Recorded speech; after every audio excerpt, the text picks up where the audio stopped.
हम पुकार पुकार के बोल रहे हैं सर, आदमी लोग सुन रहे नहीं है। ये तो जादू वाला तेल नहीं है, ये 108 जड़ी बूटी का तेल रहता है। महाराष्ट्र की राजनीति में एक बार फिर उठापटक तेज है। विधानसभा चुनाव के बाद विपक्षी गठबंधन महाविकास आघाड़ी यानी एमवीए टूट की कगार पर है।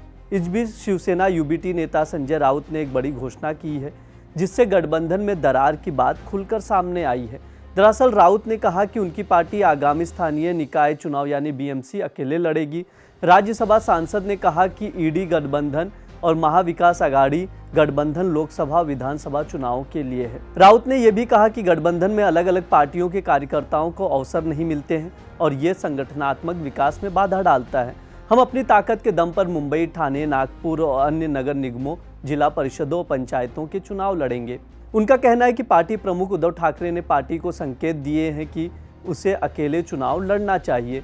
इसके अलावा राज्य विधानसभा में भी एमवीए की हार को लेकर कांग्रेस नेता विजय वाटेदीवार द्वारा लगाए गए आरोपों पर निशाना साधते हुए राउत ने कहा कि जो लोग आम सहमति और समझौते में विश्वास नहीं करते हैं, उन्हें गठबंधन में रहने का कोई अधिकार नहीं है। डिप्टी सीएम अजित पवार की इस टिप्पणी पर कि उन्होंने अपने भाषणों में कभी भी कृषि ऋण माफी का जिक्र नहीं किया है।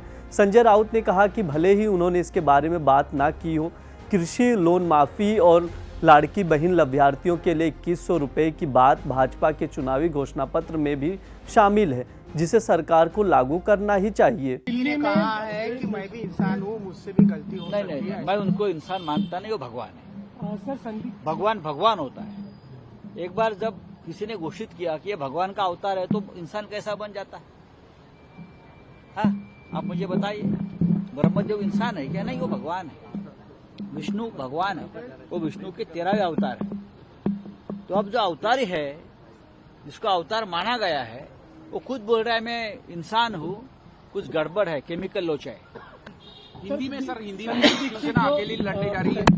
दीक्षित जो कांग्रेस के नेता है, संदीप दीक्षित दिल्ली में कांग्रेस के नेता है, वो कह रहे हैं कि जो पार्टियां आम आदमी पार्टी को दिल्ली में सपोर्ट कर रही है, उनका कोई वजूद दिल्ली में नहीं है। ठीक है, देख लेंगे, नहीं होगा वजूद। कांग्रेस ने आपका वजूद दिखाना चाहिए, हमारी शुभकामना ये है। बोलिए हिंदी में आप अकेले लड़ने जा रहे हैं मुंबई और नागपुर, पूरा महाराष्ट्र में? देखो, क्यों नहीं लड़ेंगे? लोकसभा में हम इंडिया ब्लॉक बनाया था, महाराष्ट्र में विधानसभा के लिए महाराष्ट्र विकास आघाड़ी बनाई थी।